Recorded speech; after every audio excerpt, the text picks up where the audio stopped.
اعوذ باللہ من الشیطان الرجیم، بسم اللہ الرحمن الرحیم۔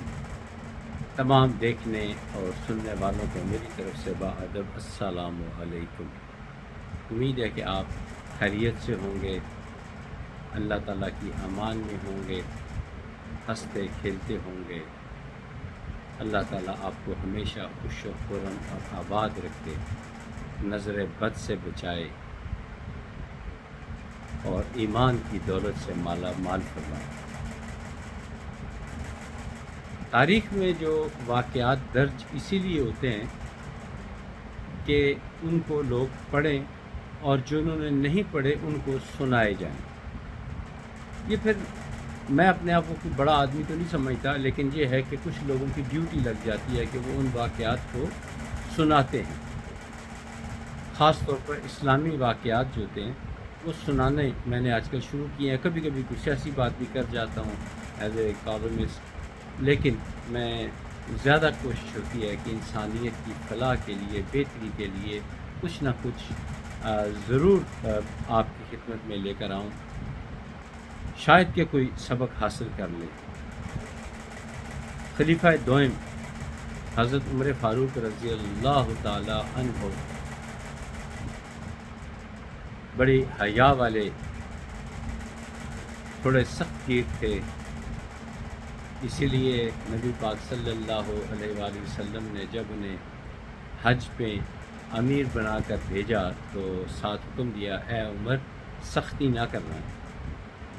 اسی لیے حضرت عمر فاروق جب حجر اسود کا بوسہ لینے کی باری آتی تو نزدیک قطار مت توڑتے، لوگوں میں دھکم پھیر مت کرتے، بلکہ دور سے ہی چھڑی کے ساتھ استلام کر لیا کرتے تھے۔ آج انہی سے متعلقہ ایک واقعہ یاد آتا ہے کہ ایک خوبصورت لڑکی، اس زمانے میں یہ بھی بات کلیئر کر دوں، لوگ معترض ہوتے ہیں کہ عورتیں مسجد میں کیوں جاتی ہیں، دین میں کہاں لکھا ہے؟ حالانکہ ایسی کوئی بات نہیں، بہت ساری جگہوں پہ اس بات کا ذکر ہے کہ عورتیں مسجد میں جا کر نماز پڑھ سکتی ہیں، جمعہ پڑھ سکتی ہیں، درس سن سکتی ہیں، گھروں میں بھی اور مساجد میں۔ اسی طرح ایک نوجوان خوبصورت لڑکی مسجد میں نماز پڑھنے کے لیے جاتی تھی۔ دور تھا حضرت عمر فاروق رضی اللہ تعالی عنہ کا۔ تو ایک لڑکا روزانہ اس کا پیچھا کرتا، اس پہ کھڑا ہو جاتا، اس پہ کیا کہتے ہیں، عاشق ہو چکا تھا۔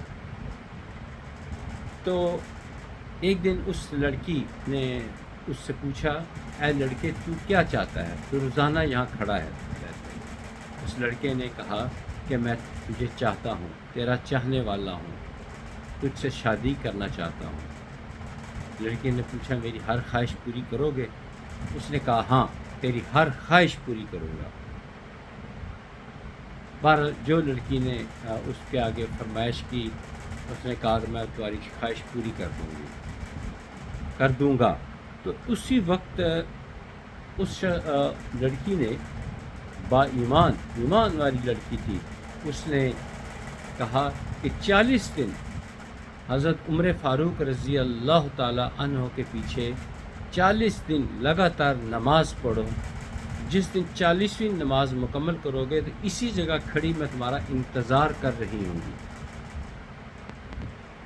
ایسا ہی ہوا، لڑکے کو لڑکی بہت پسند تھی، اس کے لیے یہ کام معمولی تھا، نماز تو ویسے ہی پڑھتا تھا، معمول تھا مدینہ کے لوگوں کا نماز پڑھنا۔ تو پھر جب اس نے نماز حضرت عمر فاروق کے پیچھے پڑھنی شروع کی، جمعہ کا خطبہ سنتا اور عشاء کی نماز کے بعد حضرت عمر فاروق رضی اللہ تعالی عنہ کچھ درس بھی دیتے، وہ بھی سنتا۔ حیا کی باتیں ہوتی، شرم کی باتیں ہوتی، غیرت کی باتیں ہوتی، جہاد کی باتیں ہوتی، اپنی جو جنگیں ان میں کامیابیوں کا ذکر ہوتا۔ بہرحال 40 دن مکمل ہوئے تو 40ویں دن وہ لڑکی اسی جگہ پر کھڑی تھی جبکہ وہ لڑکا آنکھیں جھکائے، سر جھکائے قریب سے گزر رہا تھا۔ تو لڑکی نے کہا اے لڑکے تو کہاں جاتا ہے؟ میں تو تمہاری راہ دیکھ رہی ہوں۔ لڑکے نے کہا نہیں،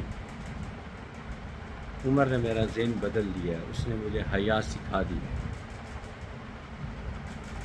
یہ تھا فرق اس زمانے میں۔ اسلام نہ صرف پھیلتا تھا بلکہ جن کے دلوں میں اسلام ہوتا تھا وہ مضبوط ہو جاتا تھا، حیا پیدا ہوتی تھی۔